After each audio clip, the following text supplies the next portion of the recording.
नमस्कार, स्वागत है आपका उत्तराखंड की खबरों में। मैं हूं आपके साथ दिग्विजय सिंह। खबरों की शुरुआत करेंगे, इससे पहले एक नजर अब तक की सुर्खियों पर।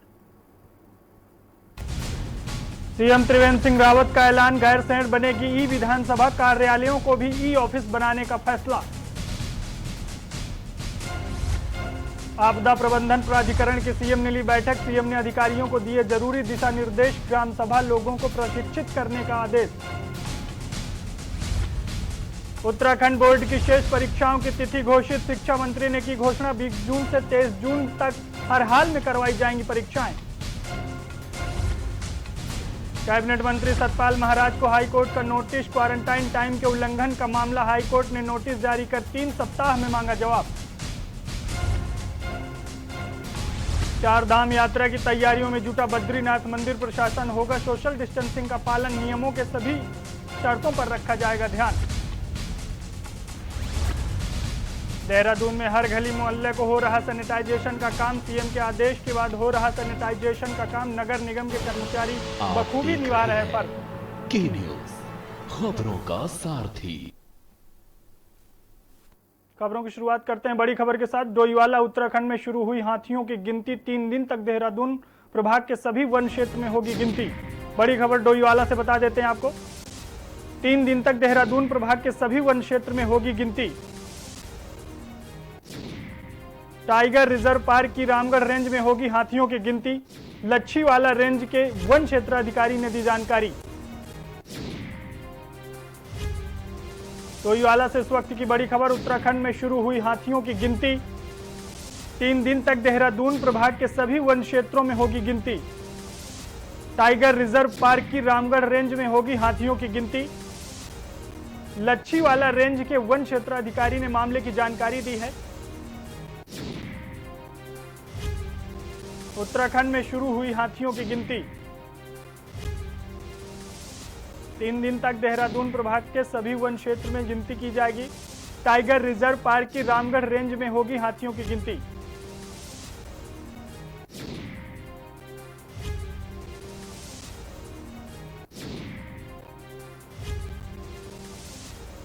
हाथी गणना 2015 में उत्तराखंड में हुई थी और अब ये 2020 में गणना हो रही है। तो ये गणना का कार्यक्रम जो है 6, 7, 8 जून को है। ये इसका कार्यक्रम ये सुबह 6 बजे से शुरू होगा और 11 बजे तक चलेगा प्रथम पारी में, और दूसरी पारी में चलेगा ये 6 बजे से लेकर के 8 बजे तक का। उत्तराखंड के मुख्यमंत्री त्रिवेंद्र सिंह रावत ने बॉलीवुड एक्टर सोनू सूद से बात की। इस दौरान उन्होंने प्रवासियों को मुंबई से उत्तराखंड भेजने पर उनका आभार जताया। साथ ही इस वैश्विक संकट के बाद उन्हें उत्तराखंड आने का न्योता दिया। सीएम ने बताया कि सोनू सूद ने उत्तराखंड में फिल्म बनाने को लेकर भी काफी दिलचस्पी दिखाई है। लॉकडाउन की वजह से मुंबई में फंसे उत्तराखंड के 172 प्रवासियों को अभिनेता सोनू सूद ने मुंबई से स्पेशल फ्लाइट के जरिए उत्तराखंड भेजा है। सोनू के इस दरिया दिली से उत्तराखंड के लोग भी उनके मुरीद हो गए हैं। शुक्रवार को जैलीग्रांट एयरपोर्ट पहुंचे प्रवासियों ने सोनू सूद की मुक्त कंठ से प्रशंसा की, जिसके बाद शनिवार को मुख्यमंत्री त्रिवेंद्र सिंह रावत ने उनसे फोन पर बातचीत कर उनका आभार जताया। सीएम ने कहा कि सोनू सूद और कई अन्य धार्मिक सामाजिक संगठनों ने विभिन्न प्रदेशों के प्रवासियों को मुंबई और देश के अन्य राज्यों से उनके घर भेजने में जो योगदान दिया है वो बेहद ही सराहनीय है। सरकार और समाज का सहयोग ही वैश्विक महामारी को हराने में हमारी मदद करेगा।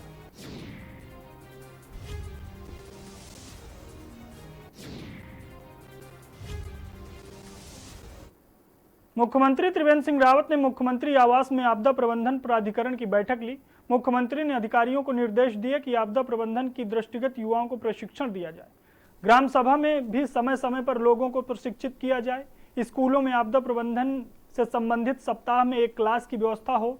उत्तराखंड की भौगोलिक परिस्थितियों के दृष्टिगत लोगों को आपदा प्रबंधन के लिए जागरूक करना जरूरी है। आगजनी घटनाओं और वर्षा काल के लिए लोगों को प्रशिक्षित करना जरूरी है। आपदा की चुनौतियों का सामना करने के लिए समय समय पर मॉक ड्रिल भी कराई जाए।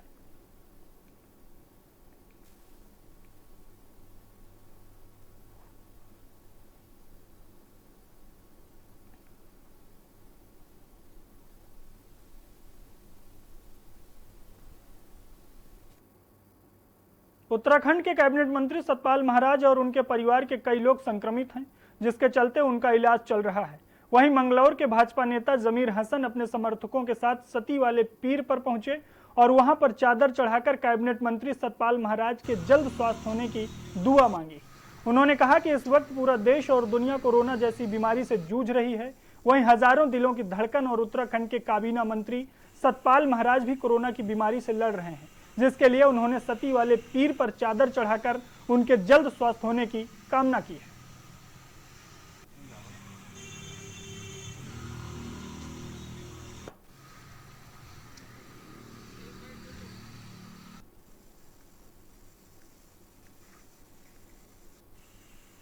असल में एक महान कोरोना योद्धा है। अब कोरोना संकट की घड़ी में ज्यादातर नेता एसी रूम में बैठ के बयानबाजी कर रहे हैं और वहीं से अपने आप को कोरोना योद्धा साबित करने का प्रयास कर रहे हैं, जबकि सतपाल महाराज जी लगातार अपनी विधानसभा क्षेत्र में और अपने प्रेम नगर आश्रम में लगातार दीन दुखियों की सेवा कर रहे हैं। प्रतिदिन उनका परिवार, उनके शिष्य, वह स्वयं गरीब ऐसा है लोगों को मदद कर रहे हैं, उनकी सेवा कर रहे हैं और इस सेवा का दौरान ही उनको कहीं से संक्रमण लग गया है, जिसकी वजह से उनकी तबीयत खराब है। आज वो हॉस्पिटल में भर्ती हैं। हम उनके लिए दुआ करते हैं।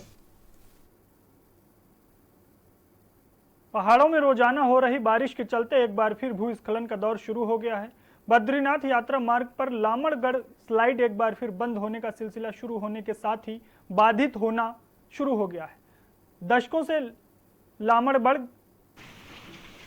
स्लाइड बद्रीनाथ यात्रा में रोड़ा बनता आ रहा है। आज सुबह भी 4 घंटे के भूस्खलन के चलते बद्रीनाथ राष्ट्रीय राजमार्ग 58 बंद हो गया। स्लाइड जोन से लगातार भूस्खलन हो रहा है। तस्वीरों में देख सकते हैं कि किस तरह से पहाड़ी से मालवा खिसक कर सड़क मार्ग को बंद कर रहा है।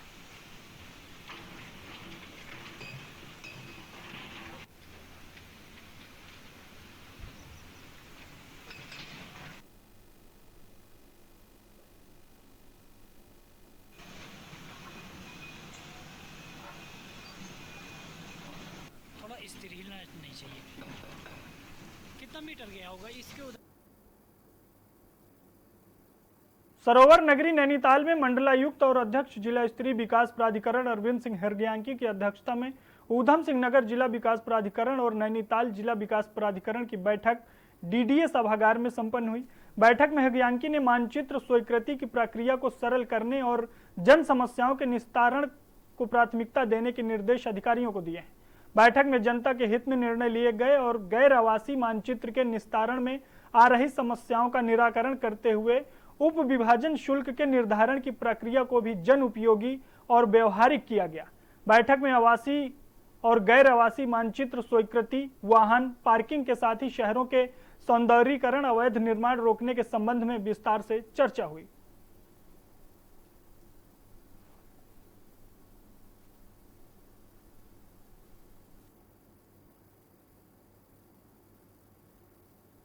और यहां पर रुकते हैं, एक ब्रेक लिए, ब्रेक के बाद जल्द हाजिर होते हैं।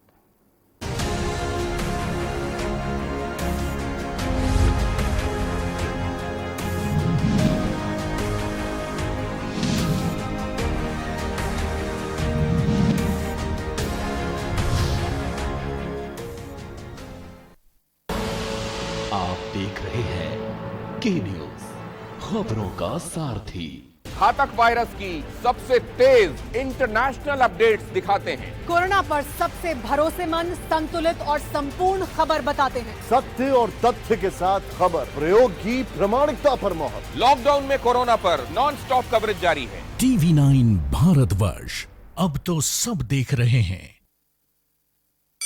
Mount Litra Z School, Unnao, #1 in academics, #1 in sports, best teachers, best result, smart classroom, best transport facility, world class infrastructure के साथ Mount Litra Z School, Unnao। आप देख रहे हैं के न्यूज, खबरों का सारथी।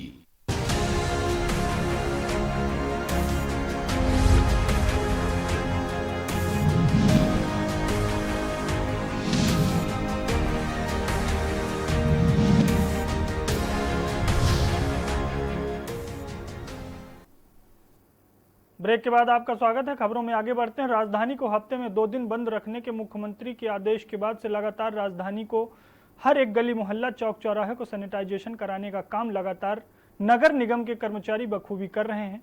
इनसे बात की हमारे विशेष संवाददाता राजेश वर्मा ने।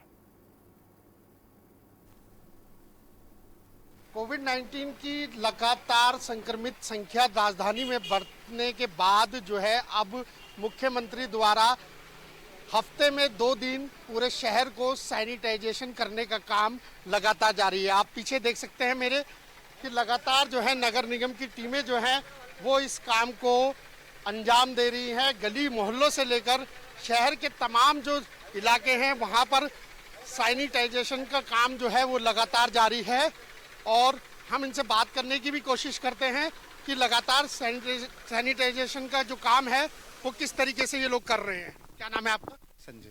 संजय जी, लगातार जैसे आदेश हुए हैं, कहाँ आप लोगों ने अभी तक ये सैनिटाइजेशन का काम कर दिया? ये डालन वाला क्षेत्र में वार्ड नंबर 28 में आ रखे हैं। पूरा लगभग पूरा वार्ड कर चुके हैं। बस सुबह 7 बजे से लगे हुए हैं, खत्म होने वाला है। तो कितने लोग हैं ये आप लोगों के विभाग के, जो पूरे शहर को ही करा जा रहा है या पर्टिकुलर इसी एरिया को? शहर को ही किया जा रहा है, पूरे शहर को। आज और कल ये 6 और 7 को किया जाएगा। आज 6 हो गया, 50 वार्ड आज हो गए, 50 कल करेंगे। तो ये आप लोग नगर निगम के द्वारा ये कार्य कर रहे हैं। कितनी गाड़ियां जो हैं इस काम को लगाने की गई है? 50 गाड़ियाँ तो ये बाहर से मंगाई हैं, बाकी हमारे नगर निगम में भी हैं, कई 10-15 गाड़ी हमारे नगर निगम की अपनी भी हैं जो लगी हुई हैं और उसके अलावा भी हमें वो मशीन दे रखी है जिससे हम अपने हाथ से भी कर रहे हैं।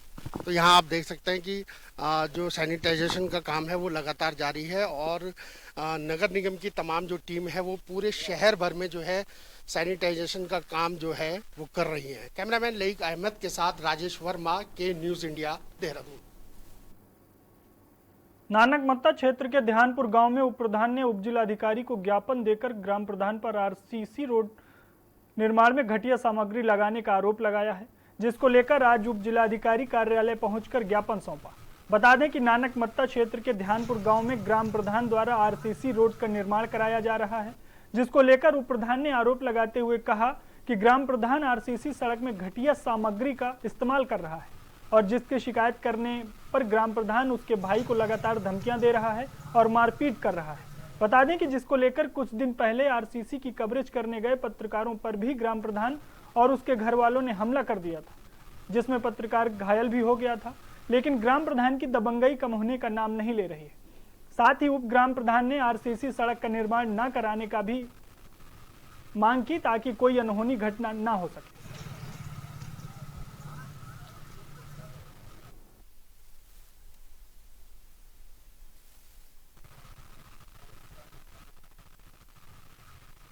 मांगे हैं कि गांव में आए दिन जो है ग्राम प्रधान दबंगई करता है, गुंडागर्दी, तो सीधे साधे भोले भाले लोगों को जान माल का खतरा बना हुआ है। जो भी काम हो ईमानदारी से हो, प्रेम भाव से हो, हमारी यही मांग है। वो आए दिन कभी किसी गरीब बंदे को उठा करके अपनी कार में ले जाता है और घर में बंद कर देता है। तो इस प्रकार की घटनाएं हमें बिल्कुल भी स्वीकार्य नहीं है और इसके खिलाफ हम ये यहाँ एसडीएम साहब को ज्ञापन दे रहे हैं कि इसमें उचित कार्रवाई की जाए। और हमारा प्रधान समर सिंह हमारे गांव में आरसी रोड करीब 70 मीटर की डलवा रहा है, उसमें सरकारी घर का बहुत बर्बादी कर रहा है, दुरुपयोग कर रहा है और पिल्ली ईंट लगा रहा है, मट्टी वाला रेत लगा रहा है। और हमने इससे पूछा कि इतना गलत मत करो, इतनी बात में वो हमारे ऊपर सवार हो गया मारने के लिए। एक लेडीज होने के नाते मुझे तो बहुत ही ज़्यादा बदतमीजी से पेश आया अपने भाइयों को ला के साथ में, और इसलिए ये ज्ञापन देने के लिए हकीम साहब के पास हम पहुँचे हैं कि ये अब ब्लॉक से ही किया जाए।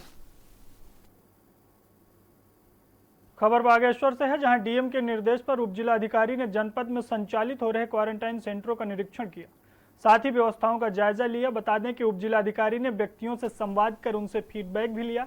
इस दौरान क्वारंटीन में रह रहे व्यक्तियों ने बताया कि प्रशासन द्वारा की गई व्यवस्थाओं से वह संतुष्ट हैं।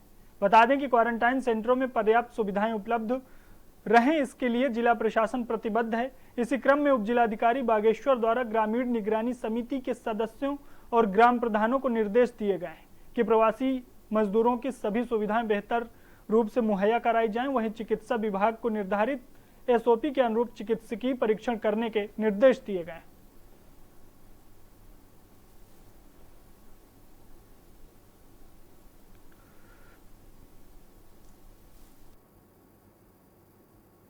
खबर बागेश्वर से है, जहां कोरोना वायरस संक्रमण के कारण अपने वतन जा रहे नेपाल मूल के प्रवासी मजदूरों को जिलाधिकारी रंजन राजगुरु के निर्देशन में जिला प्रशासन द्वारा उन्हें उनके वतन को भेजे जाने का काम लगातार जारी है। इसी के चलते आज 52 प्रवासी मजदूरों को 2 बसों के जरिए स्थानीय डिग्री कॉलेज परिसर से उनके घर के लिए रवाना किया गया। रवाना करने से पहले सभी मजदूरों को स्थानीय डिग्री कॉलेज परिसर में विधिवत रूप से स्वास्थ्य परीक्षण और चाय नाश्ता उपलब्ध कराया गया। फिर उन्हें घर के लिए रवाना किया गया। इन मजदूरों को रवाना करने से पहले उन्हें सोशल डिस्टेंसिंग के बारे में जानकारी देते हुए निर्धारित SOP के अनुरूप से बस के माध्यम से भेजा गया। बता दें कि अब तक 1327 नेपाली मूल के प्रवासी मजदूरों को उनके घरों के लिए जिला प्रशासन की तरफ से रवाना किया जा चुका है।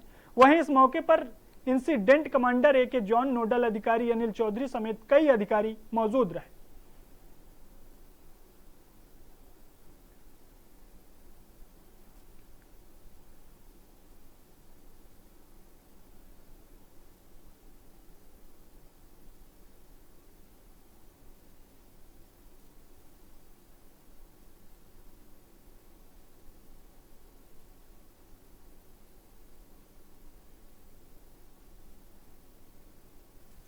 रुकते हैं एक ब्रेक के लिए, ब्रेक के बाद जल्द हाजिर होते हैं।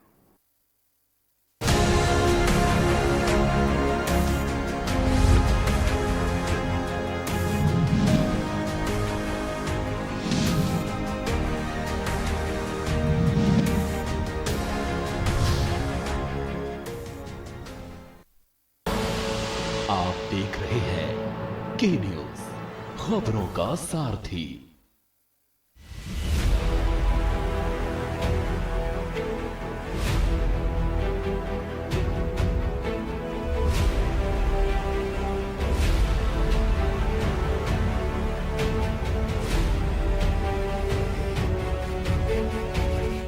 जिसने पूरी दुनिया को तड़पाया, उसके पर्दाफाश का हमने बीड़ा उठाया। कोरोना पर चीन का कच्चा चिट्ठा हम खोलेंगे, खुलकर बोलेंगे। जानलेवा वायरस वाला किलर अब बच के जाएगा किधर? कोरोना पर चीन एक्सपोज, TV9 भारतवर्ष पर हर रोज। TV9 भारतवर्ष, अब तो सब देख रहे हैं।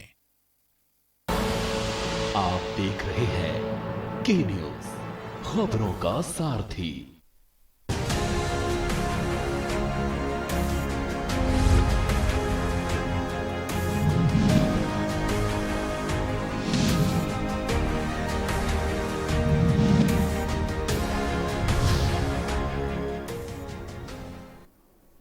ब्रेक के बाद आपका स्वागत है। खबरों में आगे बढ़ते हैं। बागेश्वर में जिलाधिकारी रंजना राजगुरु ने अधिकारियों की बैठक ली। बैठक में डीएम ने जिला कार्यालय सभागार में बदलते मौसम और शुरू होने वाले मानसून के दौरान विभिन्न प्रकार की बीमारियों जैसे डेंगू, मलेरिया, फीवर आदि के बचाव में बातचीत की। उन्होंने कहा कि आम जनता की सहभागिता से डेंगू के खतरे को रोका जा सकता है। साथ ही कहा कि सावधानियां रखकर ही हम खुद को आगे और अपने परिवार को आगे आसपास पड़ोस डेंगू से आसानी से बचा सकते हैं। साथ ही जिलाधिकारी ने कहा कि विभिन्न कार्यक्रमों के फलस्वरूप ही जनपद में विगत वर्षों में पीलिया में 28% और डायरिया जैसी बीमारियों में 10% की कमी आई है। वहीं बैठक के दौरान जिलाधिकारी ने शहरी क्षेत्र के साथ ही ग्रामीण क्षेत्रों में भी डेंगू मच्छर से निजात मिल सके, इसके लिए उन्होंने ग्रामीण क्षेत्र में जिला पंचायत राज अधिकारी को ग्राम स्तर ग्राम प्रधानों के साथ जल संसाधन को पानी के टैंकों की बेहतर सफाई सुनिश्चित करने के निर्देश दिए। डेंगू, मलेरिया जो भी बीमारी आप देख रहे हैं, और 2 साल पहले हमारे गांव में इतना आशा, आंगनबाड़ी, एनएम और आपके प्रधान को सेंसिटाइज करने की जरूरत है, और जितनी टंकियां वगैरह वो प्रॉपर।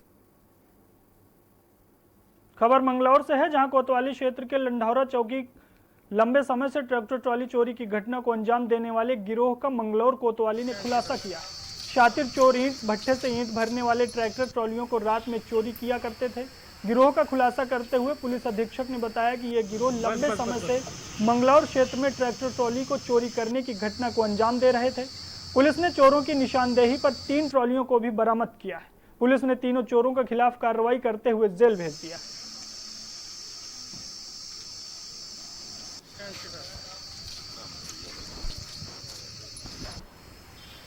तीन ट्रैक्टर ट्रॉलियां चोरी हुई थी, जिस संबंध में पुलिस टीम का गठन किया गया था। उक्त पुलिस टीम के द्वारा प्रभारी निरीक्षक प्रदीप चौहान के नेतृत्व में बहुत ही बेहतरीन टीम वर्क का मुजाहिरा करते हुए 3 ट्रैक्टर ट्रॉलियां जो मंगलौर से चोरी हुई थी वो तो बरामद की ही, साथ ही झबरेड़ा से 6-7 माह पूर्व चोरी हुई ट्रॉली भी बरामद की है। उक्त घटना में प्रयुक्त ट्रैक्टर को भी बरामद किया गया है, जिस पर फर्जी नंबर प्लेट लगा होना प्रकाश में आया है, जिस संबंध में और जानकारी जुटाई जा रही है।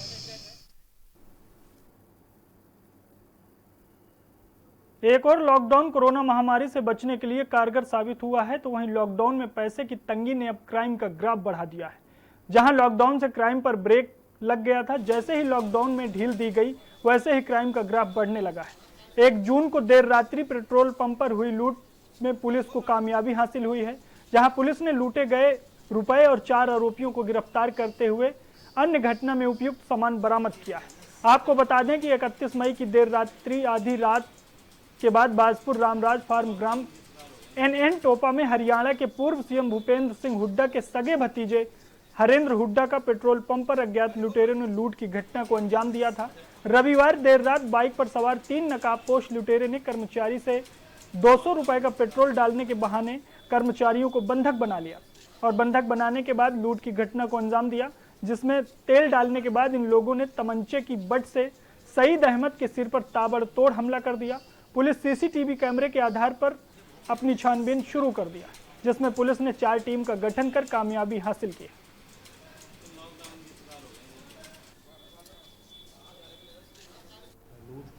उसमें जो है जो इनसे पूछताछ में जो और रिकवरी के हिसाब से इनके द्वारा बताया गया है कि उनको वहाँ मौके से 3,30,000 रुपये ही मिले थे, 7.5 लाख रुपए वहाँ नहीं थे। उसमें से 3,15,000 रुपये कर रिकवर कर लिए गए हैं। 3 तमंचे 2 मोटरसाइकिल ये रिकवर कर ली गई हैं। और किस वजह से जो है ज़्यादा अमाउंट लिखवाई गई है इसमें केस में, उसकी जांच प्रचलित की जाएगी। हो सकता है उनके किसी कर्मचारी ने गबन कर लिया हो, तो इसमें भी पुलिस जांच कराएगी। अगर ऐसा गबन पाया गया तो संबंधित के खिलाफ मुकदमा दर्ज किया जाएगा। 5 लोगों की गिरफ्तारी। भक्त और भगवान के दर्शनों के बीच भी कोरोना वायरस आ गया है। केंद्र सरकार ने धार्मिक स्थलों को खोलने की गाइडलाइंस जारी कर दी है। मंदिर, गुरुद्वारे, मस्जिद और चर्च को अब जारी गाइडलाइंस के अनुसार खोलने के लिए धार्मिक स्थलों की समिति के पदाधिकारी और पुजारी तैयारियों में जुट गए।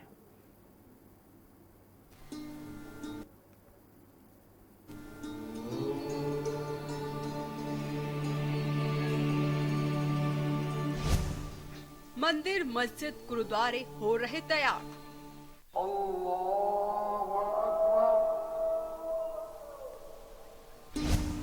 भक्तों से सावधानी की दरकार।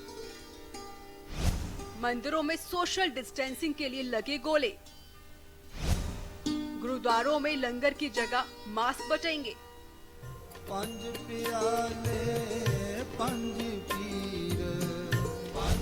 8 जून से अनलॉक होंगे देश के सभी धार्मिक स्थल।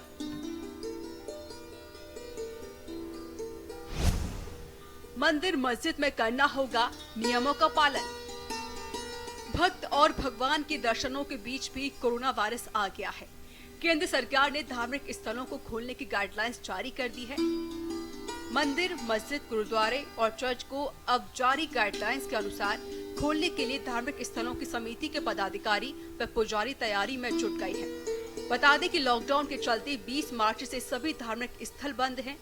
पिछले 2 महीने से लोगों ने चैत्र नवरात्र, ईद, गुड फ्राइडे और गुरु अर्जुन देव का शहीदी दिवस घर में रहकर ही मनाया। अब 8 जून से सभी धार्मिक स्थल खुलने जा रहे हैं। आपको बता दें, धार्मिक स्थलों को खुलने में 2 दिन बाकी है। 2 महीने से बंद धार्मिक स्थलों को खोलने के लिए प्रबंध समितियों ने तैयारियां पूरी कर ली है।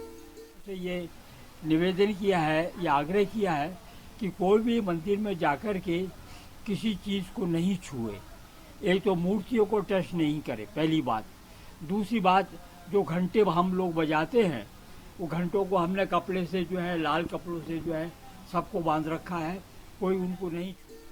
इनके पूरे भवन और परिसर को सैनिटाइज किया जा रहा है। श्रद्धालुओं के पहुंचने से पहले जोरदार तैयारियां की जा रही हैं। सबसे ज्यादा जोर सीमित संख्या में प्रवेश देने को लेकर है। माना जा रहा है कि एक बार में 20 से ज्यादा लोगों को प्रवेश नहीं दिया जाएगा। मस्जिदों में प्रत्येक नमाज के बाद चटाई और दरी बदलने और मंदिरों में तिलक लगाने और प्रसाद वितरण, घंटा बजाने पर अभी रोक रखने की तैयारी है। मंदिरों, मस्जिदों और गुरुद्वारों के भवन व परिसर को पूरी तरह से सैनिटाइज कराया जा रहा है। गुरु हरकृष्ण ਦੇ ਦਰਬਾਰ ਵਿੱਚ ਜੋ ਵੀ ਸੰਗਤ ਆਏਗੀ ਉਸ ਨੂੰ ਮੱਥਾ ਟਿਕਾਉਣ ਵਿੱਚ ਅਸੀਂ ਸੋਚਦੇ ਹਾਂ ਕਿਸੇ ਕਿਸਮ ਦੀ ਕੋਈ ਦਿੱਕਤ ਨਾ ਰਹੇ। तो सैनिटाइजर का भी ख्याल रखा जाएगा क्योंकि सैनिटाइजर मशीन हमने लगा रखी है। फिर आगे हाथ वाश करने के लिए भी सैनिटाइजर हमने रखा है हर जगह पे। तो हमने 5-5 या 10-10 के ग्रुप में संगत को भेजेंगे मत्था टेकने के लिए, वो भी बेस बढ़ा के। केंद्र सरकार की गाइडलाइन के अनुसार अनलॉक 1 के तहत 8 जून से शहर के सभी धार्मिक स्थल खुल जाएंगे। फिर से मंदिरों में पूजा होगी, वीरान पड़ी मस्जिदों में जमात के साथ नमाज होगी। चर्च, गिरजाघर और गुरुद्वारे अभी धार्मिक स्थलों में रौनक लौटेगी, लेकिन लोगों को सतर्क रहना होगा, एहतियात बरतनी होगी। इसके लिए शुक्रवार 5 जून को केंद्र सरकार ने गाइडलाइंस जारी की। धार्मिक स्थलों में धार्मिक ग्रंथों, मूर्तियों को छूने की इजाजत नहीं होगी। पूजा में घंटी बजानी है तो श्रद्धालुओं को खुद घंटी लेकर जानी होगी। मंदिरों में प्रसाद नहीं बटेगा। नमाजियों को घर से वजू करके मस्जिद जाना होगा। मास्क पहनकर आने पर ही प्रवेश मिलेगा। शारीरिक दूरी का पालन करना होगा। केंद्र सरकार की गाइडलाइन के बाद शहर के मंदिर, मस्जिद, गुरुद्वारा और अन्य धार्मिक स्थलों के प्रमुखों, ट्रस्टियों और समिति वाले धार्मिक स्थानों में प्रवेश के लिए अपनी गाइडलाइन भी बना रहे हैं। प्रयास किया जा रहा है कि एक बार में धार्मिक स्थल में अधिकतम 20 श्रद्धालु ही अंदर रहेंगे। उनके बाहर आ जाने के बाद दूसरों को प्रवेश दिया जाएगा। मंदिरों में तिलक लगाने, घंटा बजाने, प्रसाद वितरण पर रोक रहेगी। सामूहिक कीर्तन की भी फिलहाल अनुमति नहीं होगी। बच्चों और बुजुर्गों को घरों पर ही रहने का आह्वान किया जाएगा। बहरहाल मंदिर हो, मस्जिद हो, गुरुद्वारा हो या फिर चर्च हो, सभी जगह 2 गज की दूरी अब बहुत जरूरी है। डेस्क रिपोर्ट, के न्यूज इंडिया।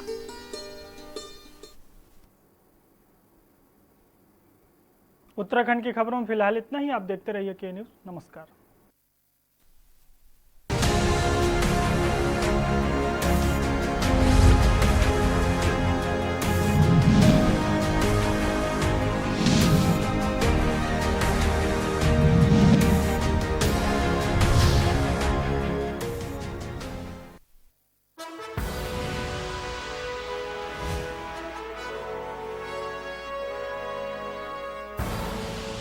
आप देख रहे हैं के न्यूज, खबरों का सारथी।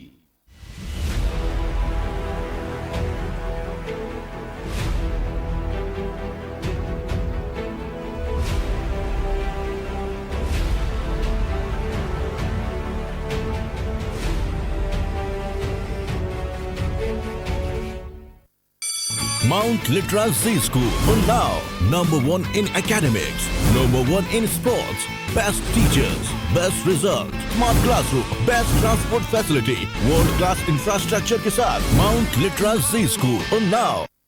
खुदी को आजमाया है तो ये अंदाज आया है, खुदी को आजमाया है तो ये अंदाज आया है। तुम में भी मैं हूँ, शुद्ध प्लस पान मसाला। घातक वायरस की सबसे तेज इंटरनेशनल अपडेट्स दिखाते हैं। कोरोना पर सबसे भरोसेमंद, संतुलित और संपूर्ण खबर बताते हैं। सत्य और तथ्य के साथ खबर, प्रयोग की प्रामाणिकता पर मोहर। लॉकडाउन में कोरोना पर नॉन स्टॉप कवरेज जारी है। TV9 भारतवर्ष, अब तो सब देख रहे हैं।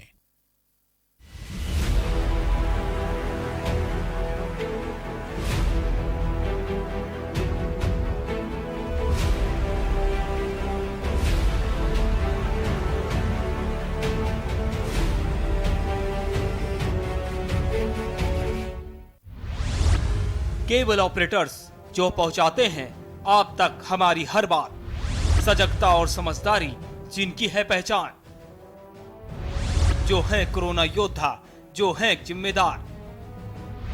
इन कोरोना योद्धाओं को के न्यूज का सलाम।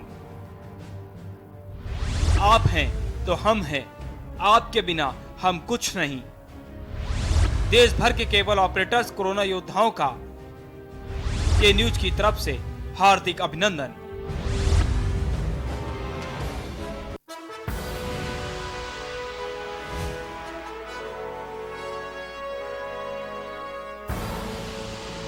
देख रहे हैं के न्यूज, खबरों का सारथी।